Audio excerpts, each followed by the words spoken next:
cookie type of decisions. So how we make decisions are absolutely important for us in the context of work.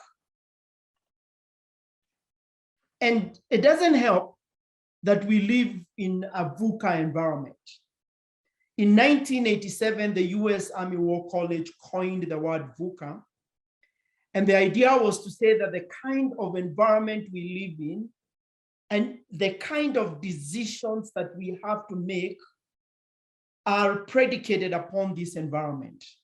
So our environment is often volatile, and we've seen that, the speed in which the environment is changing and demands us, like the ED said, to react very quickly to ongoing changes and sometimes to things that are unpredictable and things that are out of our control. It is also an uncertain environment. We cannot confidently predict the future. We all know that when the pandemic that is now moving into an endemic came, Corona, we were not able to predict that. That was not something that we could predict. It's also a complex environment because there's so many things that we have to consider, and the variety of the type of decisions and the relationships of those decisions that we have to make. There's so many interdependencies, and then it is an ambiguous environment.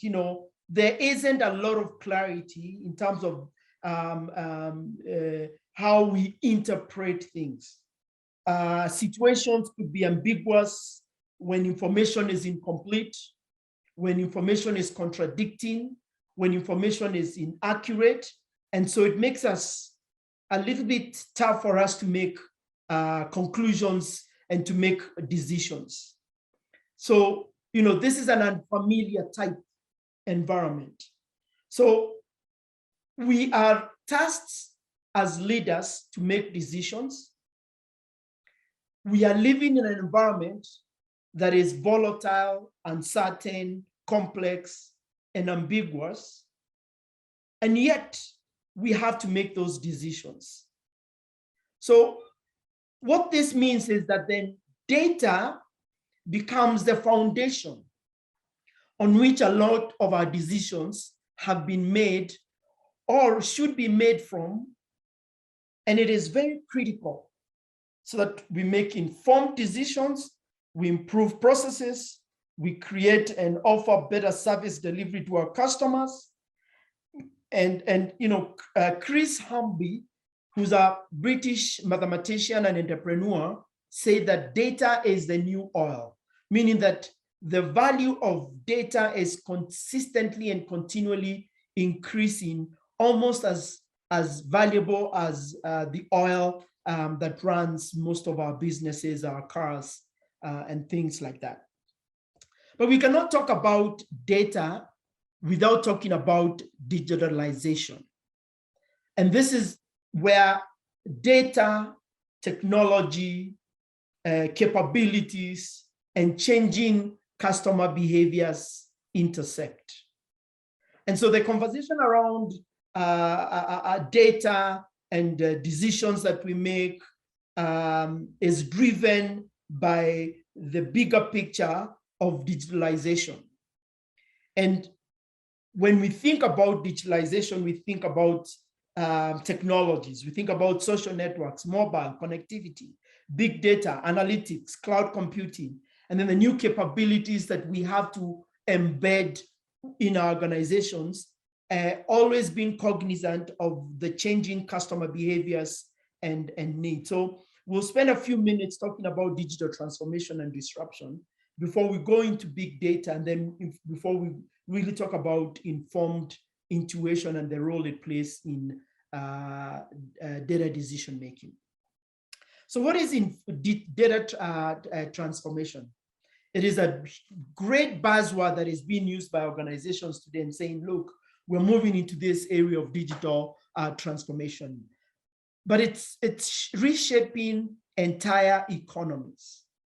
And it's not just one sector that's been affected. And some of the drivers are the fact that we are living in a sharing economy where we have real-time interaction. You know, if something happens in North America today, in real time, we can watch it happen, and vice versa. If something is happening in our country today, people all over the world can see. So that sharing economy is really changing how data is being used, and it's really changing how data is transforming everything, the fabric of everything that we do. Access and availability of information is a lot more than it was before, you know, and that then calls for greater transparency, and whether it is at markets, in the marketplace, whether it's the services that we are offering, whether it's the businesses and how we're running our businesses. It means that with this transformation, and where the fabric of everything we're talking about, where the fourth industrial revolution is going to be about how technology is going to be driving everything that we do, there is a greater need for transparency, and also higher expectations for speed and ease of use. You know, greater reliance on by citizens and consumers on information, and using that information, and citizens engaging the government and engaging businesses and organizations a lot more actively, because of the fact that they have information and they have data. And then we have a lot more informed people. Citizens are more informed, your customers are more informed, your employees are more informed, and often people will compare what the information you provide, the decisions you make, and then there's the demand for more personalized service and recognition of loyalty. These are some of the things that are reshaping our economies. And what they are doing is that they are causing a digital disruption. This is where, because of the reshaping, you know, markets are being reshaped, as we're talking about, industries are being resolved, barriers to entry are no longer, if they're there, it's easier to penetrate in terms of businesses. Data is flowing, you know, beyond your traditional management control, and you know, thinking about cost, experience, and platform. You know, now from a cost perspective, you can aggregate buyer information a lot faster, a lot better. You know, your supply chains, you can make better decisions because your supply chains are more are a lot more open. You know, there's a lot of more transparency, or should be. Now we are moving to an area of consumption-based pricing, meaning that I make a decision based on what, and I pay for what I consume. You know, you've heard of pay as you learn, you've heard of pay as you go. You know, 10 years ago, if you wanted to use Microsoft Office, you'd have to pay what? About 20, maybe 5, 6, 7,000 Kenya shillings. Now at $9 a month, you can get the whole of the Office suite. Was it $4 based on the kind of level that you are at? So it's consumption based, and I would imagine very soon we'll see that spread across all the different aspects of our life. You know, electricity is now consumption based. For the longest time, it used to be that you pay, and people are still doing this postpaid, but now, you know, some people are paying only what they consume. I see a place where even data is going to be something around consumption based, and then digital disruption is changing the experiences, how service is being delivered, the efficiency of the services that we're delivering. Automation, you know, the fourth industrial revolution is talking about automation of a lot of things that then will make us you know, focus more on how we interact with people. And then the platforms that are coming up, there's a bunch of platforms. You know, banks are, you know, banking 2.0 is about platforms, and communities are using platforms. Marketplaces are using platforms. Data analytics is supporting the use of those platforms. So there is a disruption that has come. And I think one of the greatest examples is the image or the picture in front of you. Same place, different seasons. 2005, St. Peter's Square, the viewing of Pope John II's body in St. Peter's Square. About 8 years later, the same square, Pope Francis's inaugural appearance. And you can see how technology in a resounding 8 years has completely changed how people viewed an example of the body and also the inauguration. So two different events, but you can see how data has changed over the years. And because of the disruption of data, it will change how we make decisions, yes, how we connect socially, how we engage culturally, the way we construct our thinking, the way we create value, the way we conduct business. And we have to be cognizant of this. And I always give this example to show how data has been disrupted, and asking a couple of questions. Most of these companies that we're going to talk about were not in existence the last 10 years. So the largest taxi company that owns no taxis, we know, is Uber. Wasn't there a couple of 10 years ago? The largest accommodation provider that owns no real estate is Airbnb. The largest phone company that does not own any technology infrastructure is Skype. The world's most valuable retailer that has no inventory is Alibaba. Sometimes people think it's Amazon as well. The most popular media owner that has no content is Facebook. We post our content on Facebook, and I would imagine that it's no longer Facebook, perhaps it's TikTok. TikTok is barely 2 years old. The world's largest movie house that owns no cinemas is Netflix. We stream. Many years ago, we would go looking for CDs and to watch movies. Now we're streaming.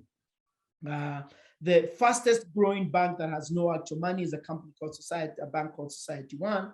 And the largest software vendor that does not write any apps is Apple and Google. They're simply platforms for apps to be added. So look at that. Most of these companies, when you think about it, they're barely 10 years old. Perhaps Apple and Google is a little older, and perhaps Facebook, but the rest of them have not been there for a while. And they are part of what I mean when we say we are reshaping or technology is reshaping economies and how we do things and how we interact with technology. And you can imagine that each one of these is producing a lot of data. What happens to that data? And I like this quote, which is the new reality that says, I would find it difficult to find an area of our business where there's no potential for technology to improve what we do. And this is the CEO of British Heart Foundation, who says there is no area that technology is not going to improve. So very quickly, what is big data? So that as we go into informed intuition, we have a background of what big data is. And this is just large volumes of data that come from different sources. Currently, we talk about data in exabytes and zettabytes. And I've given the analogy of how an exabyte would look like, or a zettabyte would look like, filling the whole of the Pacific Ocean. And so the key companies that are creating a lot of this data is Facebook, Yahoo, Amazon, eBay, Google, TikTok, Snapchat, especially a lot of social media type companies. The type of data that they're creating is structured, which is database data, which is the traditional type of data that we are aware of, unstructured data, which is growing exponentially. This is where social media data, digital video, audio, geospatial data sits. And then the multi-structured, which is a hybrid of your database data and your unstructured data, where loyalty programs, e-commerce websites, weather, point of sale devices, the RFIDs, Nielsen type data sits. And all of this data is converging to create some type of value. And I just want you to put context. Every day, Facebook will generate close to 10 billion terabytes of data. A terabyte of data is 2 container ships. Okay. Twitter will generate about 7 terabytes of data. Where is that data going? What is that data being used for? Is it used for decision making? Absolutely. Look at the fact that by 2008, there were more connected devices than people on the planet. So that means that we have so many devices that are connected, and each one of them is spewing data, and a lot more than the people who are in existence. We're about 7 billion plus people, so probably that would move a little bit towards the 2010, 2015. But 90% of that data has been generated in the last 2 to 5 years. This is astronomical, this is astounding. And then you keep asking, where is that data? Now, where does most of that data come from? So in the last couple of years, most of that data was coming from the structured data, 88 transactions, 73 long data, and then external data, social media, audio, photos. I'm looking for new research, and I would warrant that now the majority of data is coming from social media and structured data. Okay, and so, but data is about key things: volume, how much data is going; velocity, how quickly that data is going; variety, the type of data that is coming; and the veracity is the I can't remember that, but it's the varied data that you get.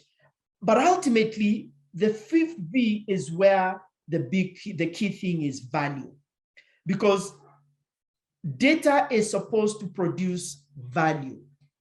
When you take data and knowledge and information, and you combine that, then you have information that you can use to make a decision. Example, I got this off of the internet that shows the state of our economy in 2020. What this is showing is where data has been collected from different data points. It's been collected from the public debt. It's been collected from jobs, employment data. It's been collected from treasury data that shows our GDP. All of this is brought together and ultimately becomes information that tells us the state of our economy. So ultimately, big data is not about the size, how much data you have. It is about the value that is within that data. And I want to pause here and just have you reflect on this, that you could have a lot of data. Banks have a lot of data. Supermarkets have a lot of data. It's not that the value is not in the size of the data that they have. Kenya Institute of Management has a lot of data. It is the value of data, meaning it's how you derive value out of that data and the type of decisions that you make because of the data that you have. So let's talk about the role of informed intuition in decision making. And for the longest time, leaders have been using soft intuitive skills, and management has been more about hard science. But those lines are now blurring, and we're talking about the intuitiveness of decision making. And most managers and leaders are opting to use a hybrid version of decision making, where they use data, but they also use the gut, the experience and the capabilities that over a period of time that leaders have gained. So there's an element of data, but there's also an element of the experience and the capabilities. And there's a shift, a mindset shift around how we are going to look at decision making. Moving from traditional business thinking to informed intuition, moving from looking to the past as part of our barometer and moving to a place where we are unconstrained by the past, not forgetting that the past is important because it forms a map for us or a road sign for us, but it's not the one that we need to use to make future decisions. Moving from uncomfortableness of ambiguity to opportunity of ambiguity, knowing that there will be times you make a decision without all the data and all the information that you need. Moving from looking for certainty before proceeding to the place where you say, look, there's a better way. Let's keep trying. Let's keep innovating until we get that better way. Moving from a place where you want results to substance and meaning, everything being naturally logical to being naturally intuitive, that gut feeling that tells you this is the right way to go, this is the right thing to do. Moving from a place where past was better to and the unknown was worse, to where you're positive about the future, building on the past, even though the future may be unknown. So informed intuition is about the convergence of data and informed decisions. You use data, and we can't go away, we can't remove ourselves, we can't divorce ourselves from data, because it does really power everything that we do, and that we have to collect data around people, processes, and technology so that we can make good decisions.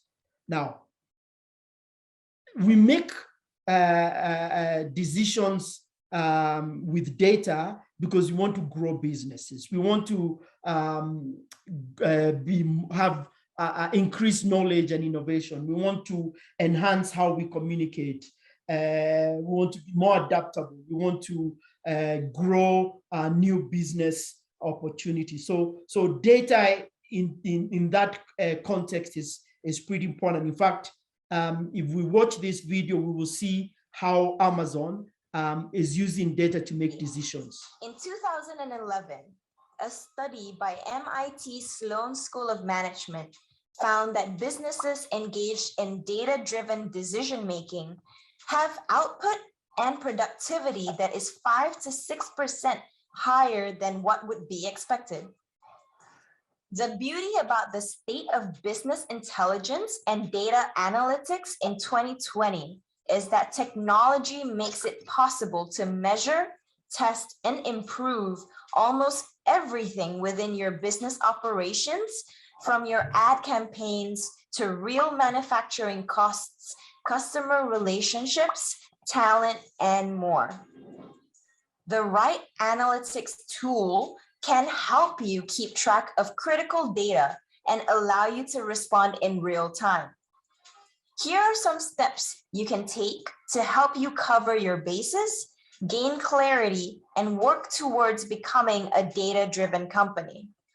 Define the primary challenge your business faces. While it's completely normal to have a list of problems you'd like to overcome at any given moment, you might wear yourself thin trying to solve them all at once. Instead, look for a problem big enough that if solved, it would also help you solve the others on that list of yours. Don't just ask yourself, ask your colleagues too. They might see something you didn't. What's the biggest challenge from their point of view? Here's an example. When Amazon, the world's largest e-commerce retailer, created a guaranteed one-day shipping policy for Prime members, their primary challenge became quick shipping. With the help of data analytics tools, they were able to collect user behavioral data for predictive analytics and found ways to improve the supply chain. In other words, the company cut down shipping time to 1 day or less and managed to successfully predict when shoppers were going to make a purchase. The result? Amazon now leverages the power of analytics and business intelligence to start the process of shipping products to users even before they make a purchase. That's not all. Achieving one-day shipping probably also helped the company solve other problems, like acquiring new users, increasing Prime member retention, increasing the percentage of Amazon Prime members, and more. Look for critical gaps in the existing data that you're collecting. Data by itself is meaningless. With your business's primary challenge in mind, you now need to think about how data can help you solve it.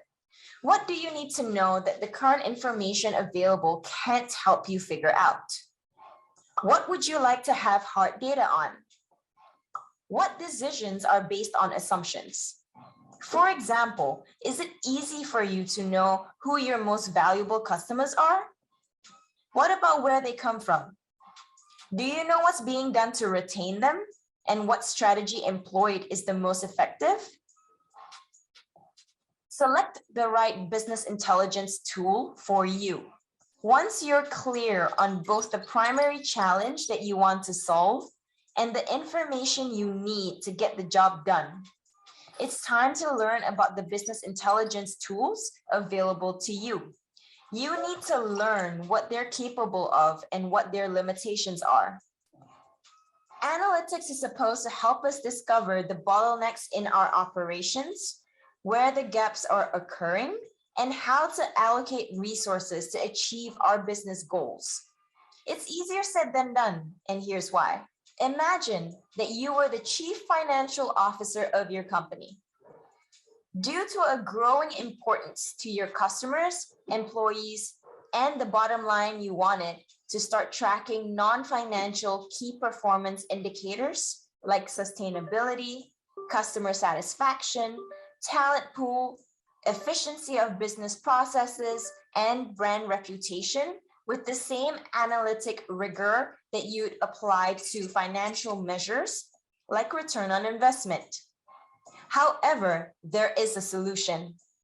With the right business intelligence tool in place, you could track, monitor, and quantify unstructured data in real time.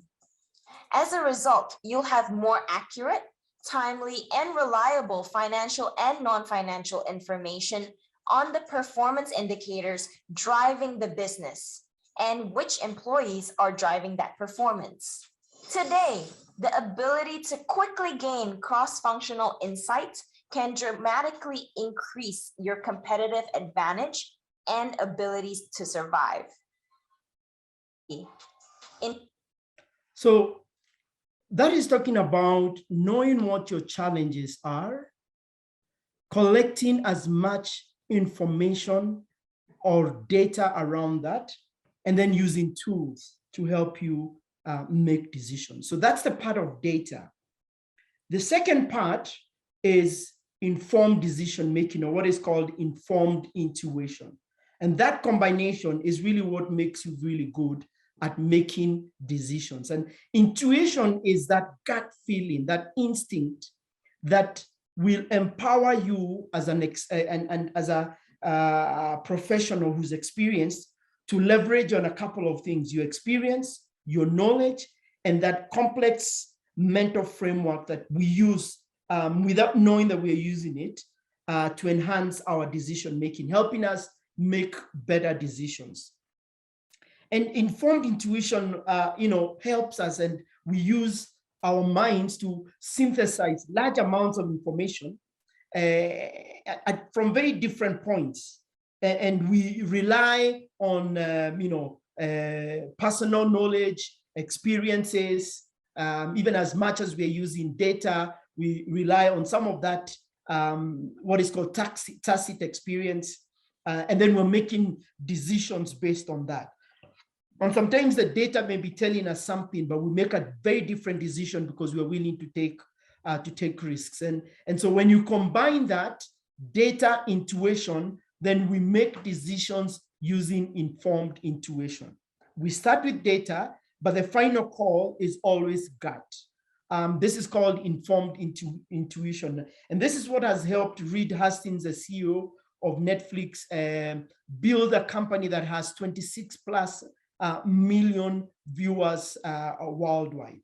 The ability to use informed intuition to make decisions. And so you have to combine both. You have to combine the intuition-driven decision-making and data-driven decision-making. You know, where you're relying on gut, you're sometimes making best guesses, as we shall see in an example that's coming up, relying heavily on past experiences. It means sometimes it's going to be inherently risky, and it provides the ability to correct as we go along. You know, while data decision-making, which is great, relies on facts, choices are tested, inspired by previous experiences, not relying on. There's a lot of risk averse because part of the data will tell you what is, you know, your risk appetite and thresholds. And then it's very directive. You know, you cannot correct or course correct. And if you do, there's a whole different conversation around that. These two are very critical as we make decisions as managers. And Geoffrey Moore says that you need to understand that informed intuition rather than analytical reasoning is the most trustworthy decision-making tool you can use. And I absolutely agree with him. And data agrees as well. Look at this data. So there's a survey that was conducted by the Economist Intelligence Unit in 2014. This is when data was beginning to drive a lot of mainstream decisions. And it found that global businesses were much more likely to describe their approach to making significant management decisions as being data-driven, more than intuitive. But look at what they said. When they made the decision and the available data contradicted how they felt, they often reanalyzed the data, collected more data, or took the course of action that was suggested by the data. So that even though they used data and the data was in conflict with their own gut feeling, they went back to the data to see whether they can find something that is congruent with their gut feeling in order to make the data. Fast forward in 2018, MIT interviewed 3,200 executives with support from Think with Google, and they found that decisions were being made on the basis of intuition than data. And you can see that. You can see overall 38% of people made decisions out of the 3,200 intuitively. Of course, there was those that made equally with the data and intuition, and less that made with data. And so this is something that really begins to tell us the story around the fact that while data is key and is important and is something that we must use as we're making decisions, we cannot remove intuition, informed intuition. Now, this example is really talking about informed intuition. Many of you will recall January 12, 2008, Flight 1549, Airbus 320, and there's a great movie that was made in 2016 that's called Sally the Miracle at Hudson.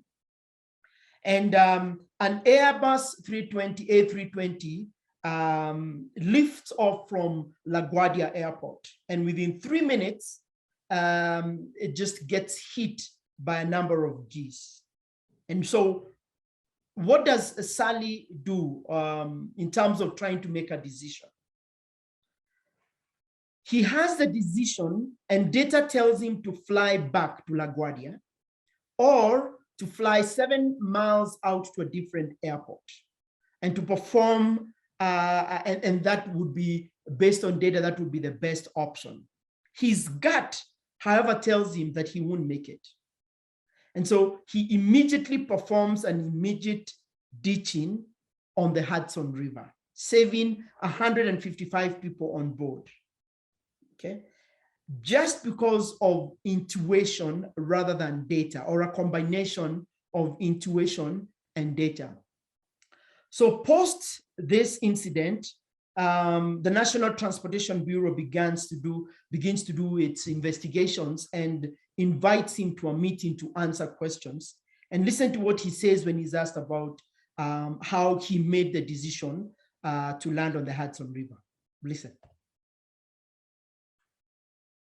We begin with our Operation and Human Performance investigation on the crash of US Airways Flight 1549. Water landing.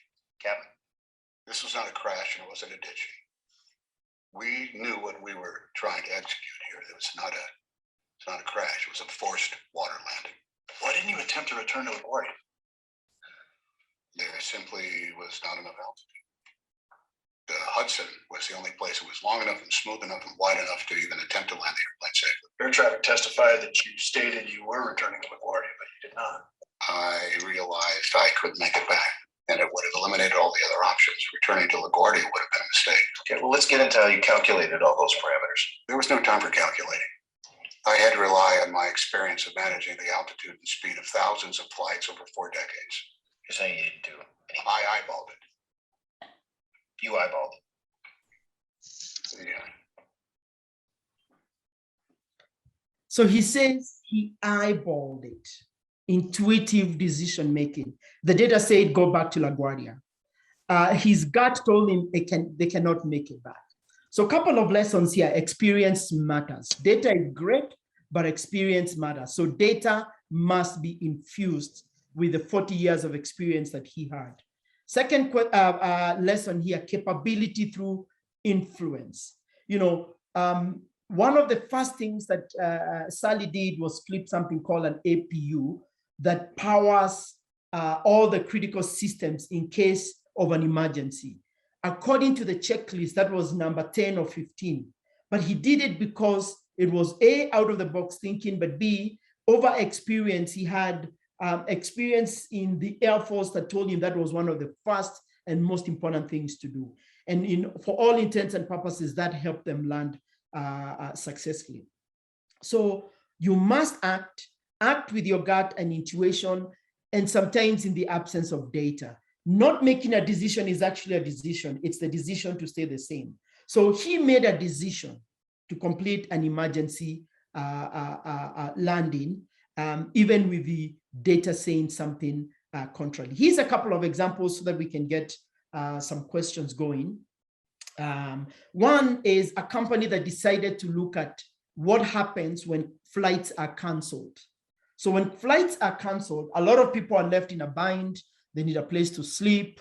So what if you used freely available weather and flight cancellation information, and then just you build an algorithm that helps you make decisions, an informed decision around what then people would need best. So canceled flights are in the 1 to 3% daily. That translates to about 150 flights worldwide and to around 25,000 on the lower side, 90,000 on the higher side stranded every day.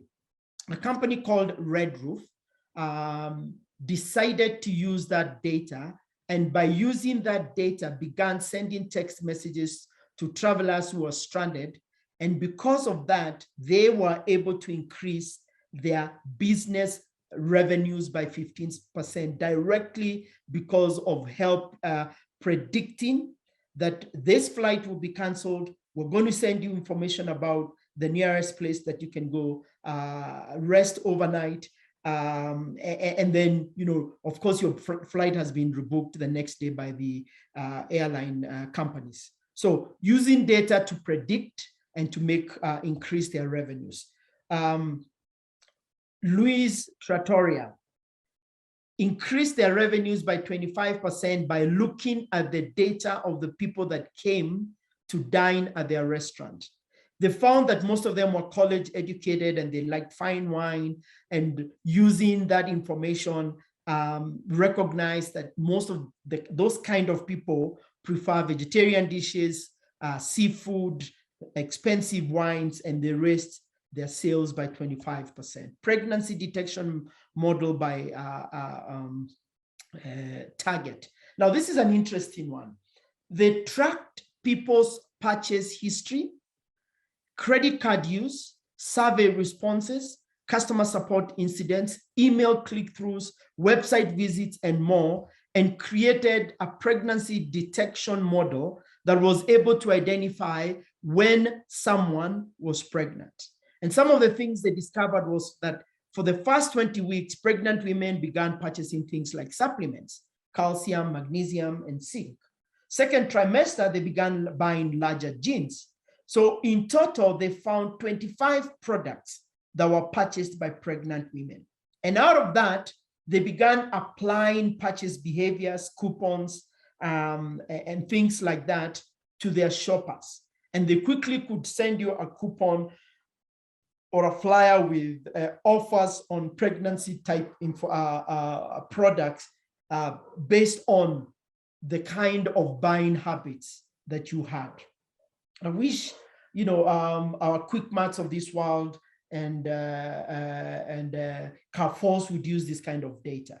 And they were able to grow their revenues from 44 billion to 67 billion purely because of the promotions that they gave in the various stages of pregnancy. Now, can this go wrong? Yes.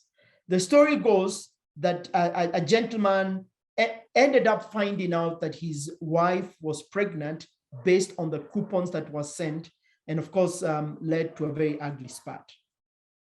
Kenya, UAP is using and partnering with Signature, and Safaricom is using data to analyze climate and crop trends for over 30 years. And ahead of time, they can decide what kind of compensation plans they will give when we've had a bad harvest, for example. If rainfall exceeds a certain percentage within the data, then they know the crops will be lost, and then they begin compensating immediately. Ability to use data to make decisions. The big one, remember the Cambridge Analytica story? When you get a chance, please log on to that applyMagicSource.com, and by writing a paragraph, it can predict the kind of person you are. It can predict whether you're more of a conservative or whether you're more of a liberal. And this is what was used by Cambridge Analytica in 2007 elections. Enough said about that. In Kenya, the new push is analyzing social media data, business transactions through emails and logging in data, optimizing internal operations, and helping improve management of finance and risk levels. And this is what some of the companies are trying to do in terms of looking at the data that exists and helping make informed decisions around data. But there's some issues to consider. One, data is scattered, it's siloed, it's inaccessible. Oftentimes, data does not sit in the same warehouse, the same data mart. We've not mapped out proper data points. As IT people, there's generally not a clear data strategy. It's embedded somewhere within the IT strategy or the data transformation strategy that exists, but there's no clear data strategy on how to use the data to derive value, the skills and capacity of people who can help translate that data into value, data predictive analysis, sentimental data analysis, by data analysts and people like that. We don't have a lot of those. Our organizations are now beginning to really think about employing data analysts or data scientists. Most of your senior level leaders are still considered CIOs, chief information officers, and not chief data officers. And really there should be a combination of both, with the skills to look at data and to drive data decision making in organizations. The data infrastructure does not exist. Like I say, the data warehouses, the data marts, the data points, tracking privacy and consent. Even as you collect that data, you need to think about how to, the privacy concerns. Obviously, in countries like Europe, there's the GDPR laws that restrict how you can use data.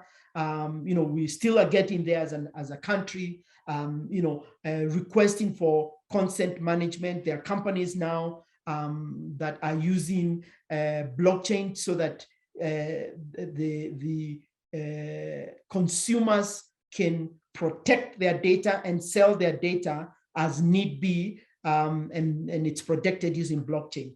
And then, of course, if you look at the larger picture, we have the central data agencies like Huduma Namba, NIMS, that are used to collect what I consider invasive personal information, and that then can be triangulated to find where you are, things like that, and other biometric information that is being collected. So these are some of the issues that we need to consider as an organization, even as we begin to use data and as we use data in terms of decisioning.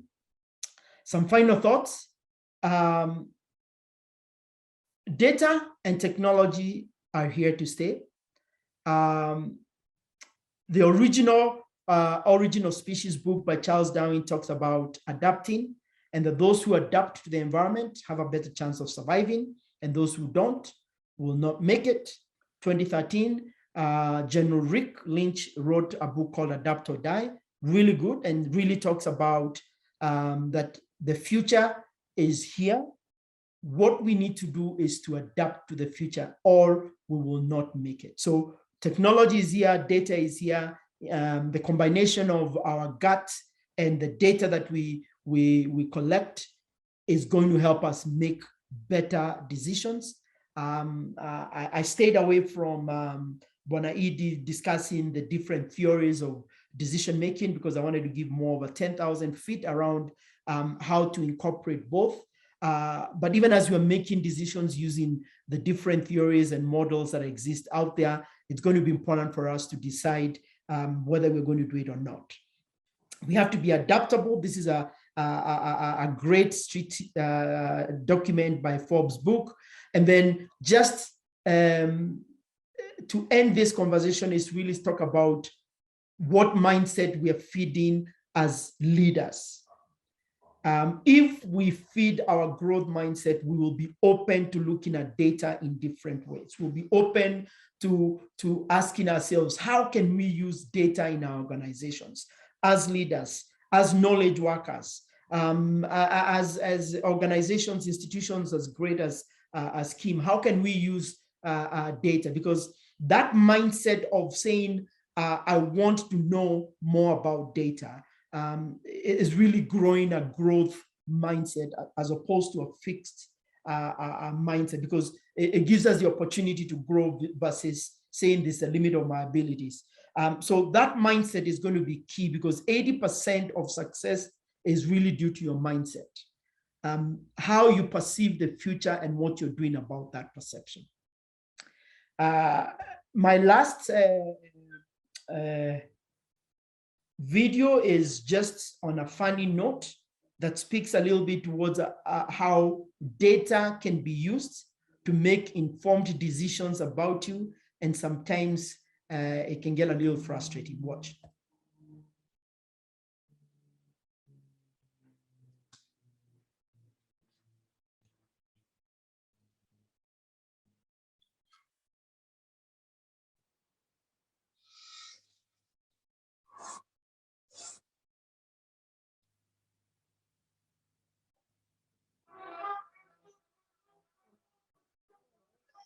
आज खुश तो बात हो गया।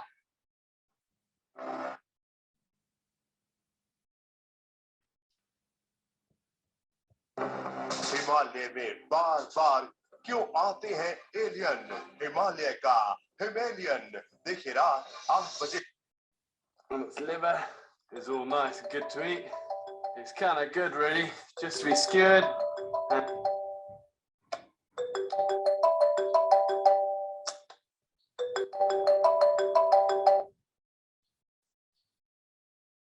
हाँ hello, हाँ क्या कर रहे हो? टीवी देख रहा हूँ। दाल चावल रखे हैं, गरम करके खा लेना। हाँ ठीक है। बाहर से कुछ मत मंगाना, सुन रहे हो ना? तुम्हारी आदत पता है मुझे। अरे तो आकर देख ही क्यों नहीं लेती कि क्या खा रहा हूँ? तुम ना ऐसे ही हो। Bye.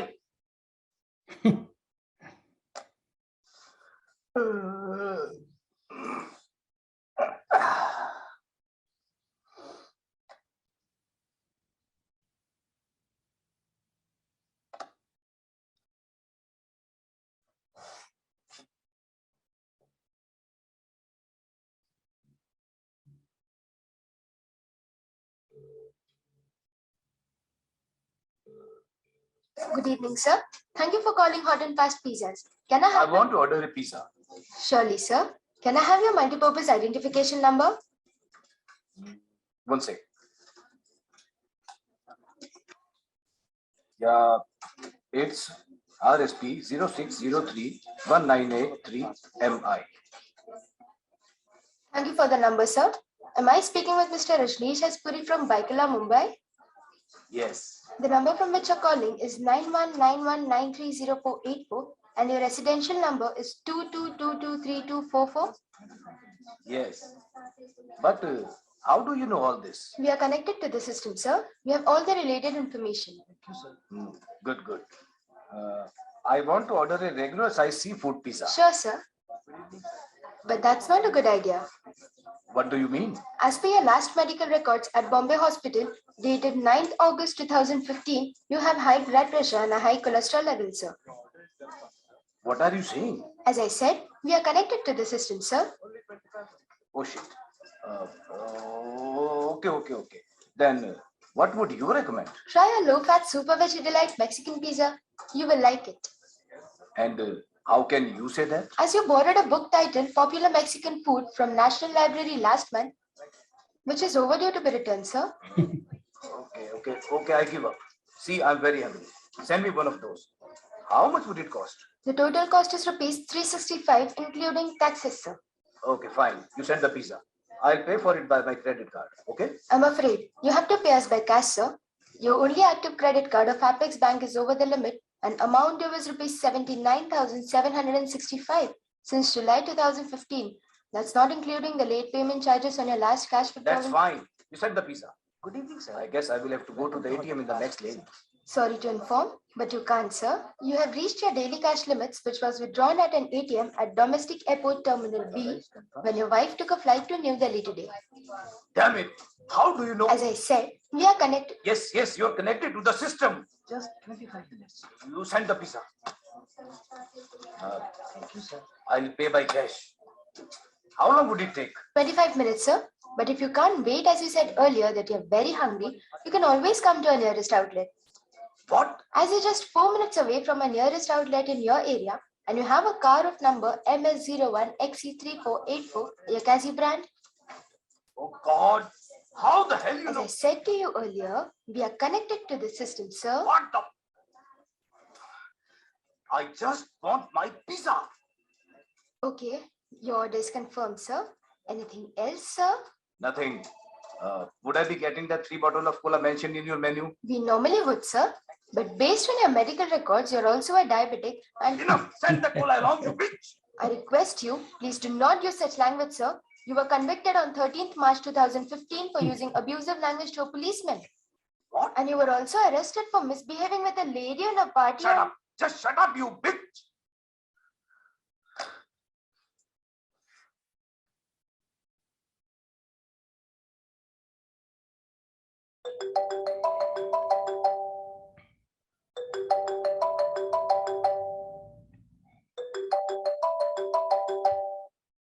Right. So sorry for that language, but you can see a time will come when data is going to be integrated and decisions that will be made by the people who serve you will be based on a data that has been correlated and aggregated from different data sources. Thank you so much.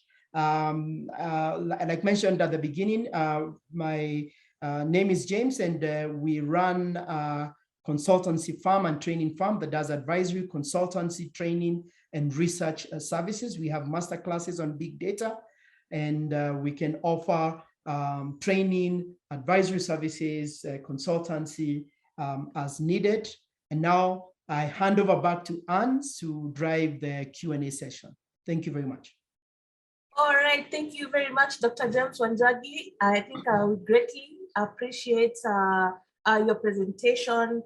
Personally, I just feel enlightened. I think maybe we can give, we can get a sense of what the reactions from the participant. Please make use of the reactions panel to show your how you feel about the presentation, whether you want to upload, whether you are shocked. Please use the reaction button or maybe the chat box to at least let us know how you experienced the presentation. So once again, Thank you, Dr. Wanjagi, for taking us through and demystifying big data. I think personally, when I see big data, I just say, the 80 days will back it for us. They'll tell us when we're ready. But this has now encouraged me to take a deeper look at what it portends. So now I think we're entering into the Q&A sessions. So please make use of the chat box.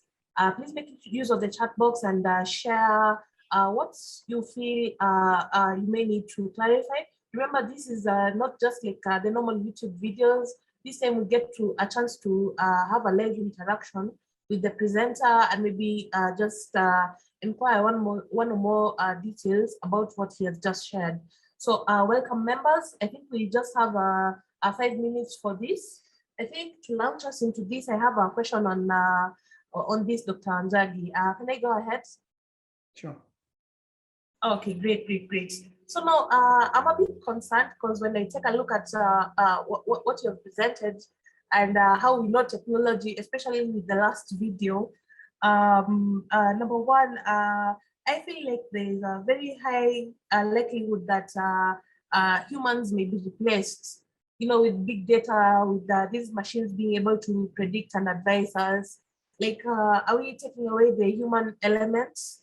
Are we likely to create cases of mass unemployment because of all this big data? Is it something as us as a third world country, we just need to maybe shelve until you're ready? So my question would be, my concern on the replacement of the human intuition and creativity and leaving this to the machines, as it were. I don't know, maybe if you can be able to comment on that. Great question. And if you asked that question, or was it someone from the panel? No, personally, it's me, but I'm really hoping that would steer the conversation along. Yes, thank you. Thank you. And actually, quite the contrary. What is going to happen is that we are going to have to look for new ways to connect, and that we are going to have to rely on human and informed intuition a lot more than the machines, and because machines can only make decisions based on how they've been wired. And that means there's a limitation. Automation of work and automation of processes can only go so far. What begins to happen is that the humanness will need to be more prevalent. I have a video that really speaks towards this. I just didn't have time to show it. That speaks towards that we will have to remain more connected and purpose to do that so that the machines do not take over, number one. Number two, there is a move and a shift in terms of the kind of jobs that the future of work, so to speak, where more of the work that is being taken by machines is opening up opportunities for more things like emotional intelligence, social skills, problem solving. A machine cannot solve a problem. It can only be hardwired to do things, to automate. But we still have to make decisions. We still have to solve problems. We still have to use the social skills that we have to influence people to get things done. A world with machines cannot survive without human beings. Now, of course, there's some countries and there's some environments that think that is the case, but we know very well that cannot happen. So to answer your question, there's going to be a shift towards other things that we must do. When I teach the master classes, I talk about the trends in data and how that looks like a number of years. And I speak towards the different jobs that will be that are new around data. So 10 years ago we never talked about a data scientist. Now we talk about a data scientist. We never talked about a predictive analyst. Now we talk about a predictive analyst. So there's a shift towards new jobs. So that's the future of work. But there's also a shift for human connectedness, to remain key. You've seen kids go, families go on vacation and everybody is on the phone. Parents are on the phone, kids are on the phone. We need to make conscious decisions to slow that down so that we remain connected as human beings, and avert this idea that machines will completely take over. Over to you, Anne.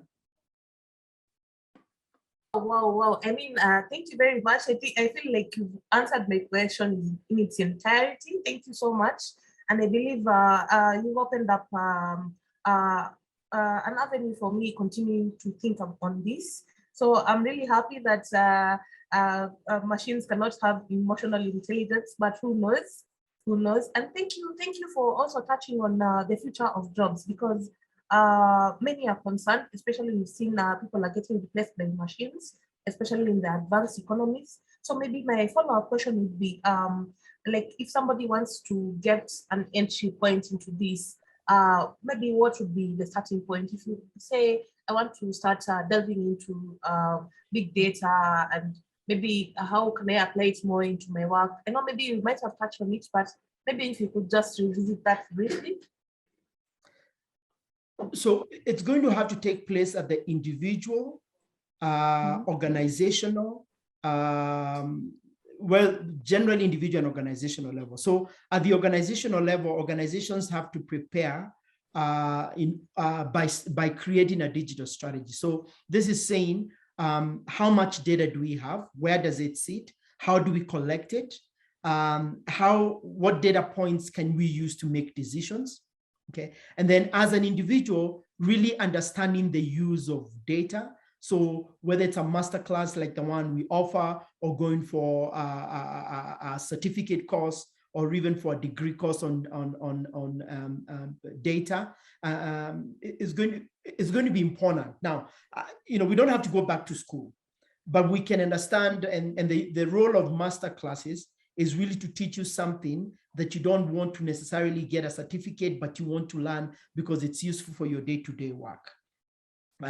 So the learning is going to be important so that we understand data, big data, analytics. We understand how we can use data, how we combine the decision-making theories that the ED was talking about, and the data as it comes. But also we understand how to be able to collect the data, harness that, collect the data, be able to ask questions to the data, create the right data points, and then derive value out of that data. When you think about it, let's use the example of Kim. There's a lot of data you have on your on the people who come for class, your students, your participants, or even as your members, right? But how are we using that data to make better decisions? For example, how do we choose what kind of topic that we're going to hold in our monthly seminars? It must be driven by some type of data that says this is the trend that we're seeing in the business space. When I went for the annual conference, it was delightful to see that you were using data to make some of the decisions on what training was being provided. But we take that and we say we have data. How do we use it? One, to make decisions on what we're going to do in terms of training, and two, the kind of courses that we're going to offer. Courses around fintech courses should be something that we begin to offer at KIM. Data driven type of courses, data-driven journalism, should be the type of courses that we are looking at, saying this is where the future is headed.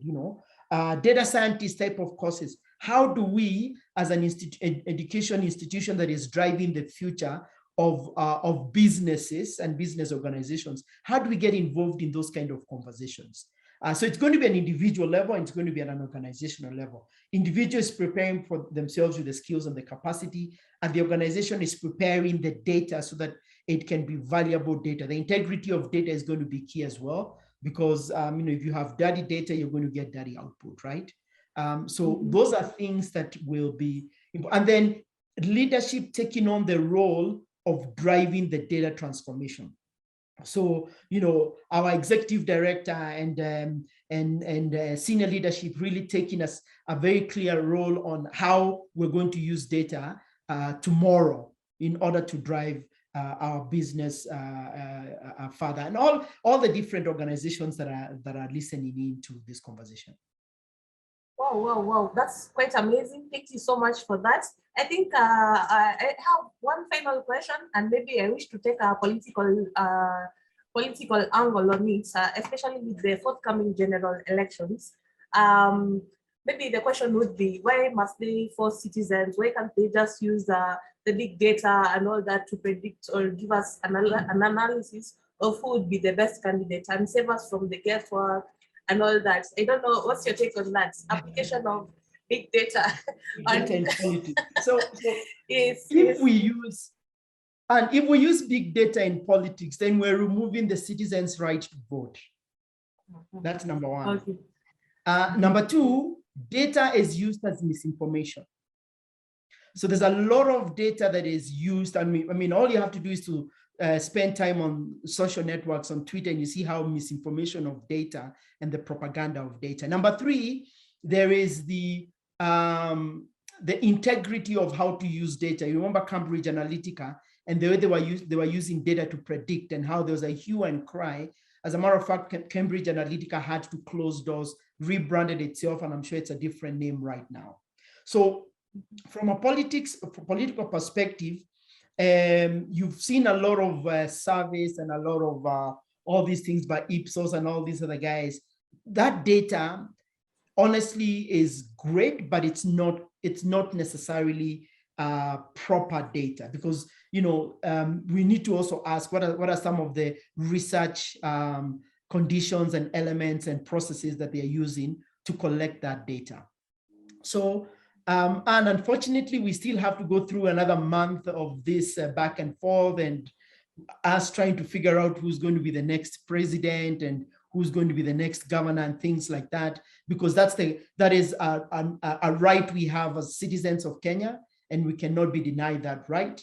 Number one. Number two, whilst we don't have great data laws, we have a data commissioner. Our laws are not to the point where data is being used in an integral manner. We know that it's very invasive. It's used to make decisions that sometimes may not be for our own good. So there's still a lot of work to be done for us in the data area, I believe.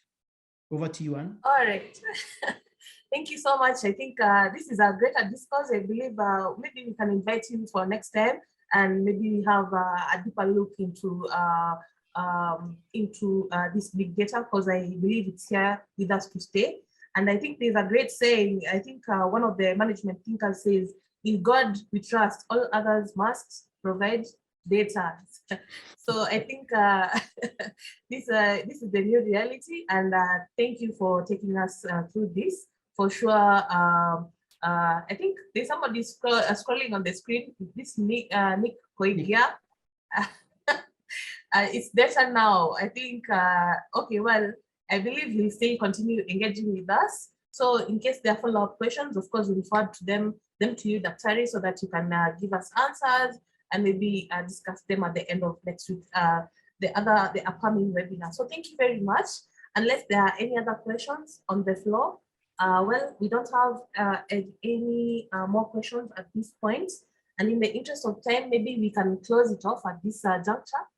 And may I invite our Executive Director and CEO, Dr. Muriithi Ndegwa, to please come and close this fantastic webinar for us, so that at least we may go out and share the knowledge. So thank you very much. Let me also take this chance to say goodbye. I've been your host, the Acting Training and Conferences Manager, Anna Makove, and I'm in charge of all the training programs that have been advertised there. So in case you need a solution, please give us a call and we'll be ready to serve you. So Dr. Muriithi Ndegwa, please, you're welcome to give your final remarks. Thank you very much, Anne, and thank you so much, Dr. Wanjagi. I think for me, it's also been a learning curve, just like Anne says. There's been so much information, so much sharing that we have all learned, and I believe it's also been very valuable to us. So as we come to the end, let me say thank you very much to all those who logged in at the initial stages. We start the program exactly at 3 p.m. And before 3 p.m., I saw quite a number of people who had logged in. There are also those who came in for the first time. So to all of you, thank you very much, including the first timers, and please spread the message. We always have this kind of webinar, informative webinars every alternate week, which means next week we'll skip, but you'll have a webinar the other week. We also kindly request that you share with us the topics that you'd want us to give a discourse on so that you can get good speakers in that area. We also do appreciate those who raise questions, whether they raise the questions in advance or during the program. To all of you, we want to say thank you very much. Like we always say, if a speaker gives a discourse and then there are no questions, then certainly there's a challenge and there could be a problem. But in this case, we've seen quite a number of questions coming in. To Anna Makove, this is the first time you've done it and you've done it very well. Thank you so, so much. You may be asking, or people may be asking where Brian is. Brian is right now leading a program, an international program that we are running right now in Dubai, which is ending tomorrow. And Anne has done an excellent job in terms of standing in for Brian. And you've done it so well, Anne. Thank you so much. We also want to appreciate you and your team, because I know there's a lot that goes on behind the scenes. I may not mention all the people. There's the ICT team, there's a background team, all the teams that are involved in making sure that we get these webinars every other alternate week. You go through a lot in terms of sourcing for speakers, in terms of taking the speakers through a dry run, and I know there's a lot of work that goes behind the scenes. So thank you so much. I may not mention all your names, but to the entire team of SPUs, to all of you, thank you very much. And to the speaker of the day, Dr. Wanjagi, what do we say to him? I see some comments on the chat. There's one that says great insight shared. There's another one that says great informative session. And I'm sure there are many others that could be there. So Dr. Wanjagi, thank you so very much for that excellent discourse on the topic of today. You've given it justice, and it's usually a bit of a complex topic. Many people do not understand about big data analytics and so on and so forth. And many people also do not understand where we're heading to. But I think the way you put it so well, so succinctly, that we are able to understand exactly where we are today and where we are heading to. And like Anne said, there's every likelihood that we are going to call you once again on a topic that is of relevance to the management of today, a topic that will be relevant also in the future. And please, when we call on you, do not hesitate to come on board. But other than that is to say, thank you so, so much, Dr. James Wanjagi. You've done an excellent job and we really do appreciate it. Thank you also for the planning, preparation that you did. There was obviously a lot of work that was going behind the scenes. And so we say, thank you so very much. Members, we've come to the end of this program. We want to say thank you very much to all of you. Do have a good night. Take care of yourselves and have a blessed evening. Thank you and bye for now. Bye-bye. Thank you.